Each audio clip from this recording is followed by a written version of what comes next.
నమస్తే, welcome to Telugu one news. నేను రూపానాదెళ్ళ. గుడివాడ గన్నవరం ఓట్ల లెక్కింపు ఎన్ని రౌండ్లు? సార్వత్రిక ఎన్నికలు తుది అంకానికి చేరుకున్నాయి. 7 విడతలుగా జరగనున్న ఎన్నికలలో చివరి విడత పోలింగ్ జూన్ 1న జరుగుతుంది. ఆ తర్వాత 4 రోజులకు అంటే జూన్ 4న ఫలితాలు వెలువడతాయి. ఈసారి దేశవ్యాప్తంగా ఎలాంటి ట్రెండ్ కనిపించినప్పటికీ ఏపీ ఎన్నికల విషయంలో మాత్రం దేశవ్యాప్తంగా తీవ్ర ఉత్కంఠ నెలకొని ఉంది. ప్రీ పోల్, పోస్ట్ పోల్ అంచనాలన్నీ తెలుగుదేశం కూటమి విజయాన్ని సూచిస్తున్నాయి.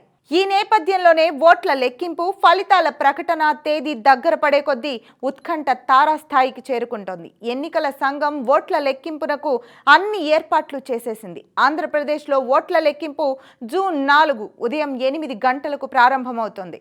ముందుగా పోస్టల్ బ్యాలెట్ లెక్కిస్తారు. ఆ తర్వాత 8:30 ఈవీఎంలలో ఓట్ల లెక్కింపు మొదలవుతుంది. ఉమ్మడి కృష్ణా జిల్లాలో ఓట్ల లెక్కింపు మచిలీపట్నంలోని కృష్ణా వర్సిటీలో జరుగుతుంది. జిల్లాలో అందరి దృష్టి గుడివాడ, గన్నవరం నియోజకవర్గాలపైనే ఉంది. ఈ నియోజకవర్గాలలో ఉండటానికి పోటీలో 12 మంది ఉన్న ప్రధాన పోటీ మాత్రం తెలుగుదేశం, వైసీపీ అభ్యర్థుల మధ్య జరుగుతుంది. గుడివాడలో సిట్టింగ్ ఎమ్మెల్యే మాజీ మంత్రి కొడాలి నాని వైసీపీ అభ్యర్థిగా, తెలుగుదేశం తరపున వెనిగండ్ల రాము పోటీ పడుతున్నారు. గుడివాడ నియోజకవర్గ ఓట్ల లెక్కింపు మొత్తం 17 రౌండ్లలో జరుగుతుంది. ఫలితం మధ్యాహ్నానికే వచ్చేసే అవకాశం ఉంది. ఇక్కడ పోలింగ్ సరళిని బట్టి చూస్తే తెలుగుదేశం అభ్యర్థి వెనిగండ్ల రాము స్పష్టమైన ఆధిక్యత సాధిస్తారన్న అంచనాలున్నాయి. మరోవైపు వైసీపీ కూడా విజయంపై ధీమా వ్యక్తం చేస్తోంది. ఇక గన్నవరం నియోజకవర్గం విషయానికి వస్తే ఇక్కడ పోటీ ప్రధానంగా తెలుగుదేశం అభ్యర్థి యార్లగడ్డ వెంకట్రావు, వైసీపీ అభ్యర్థి వల్లభనేని వంశీ మధ్య ఉంది.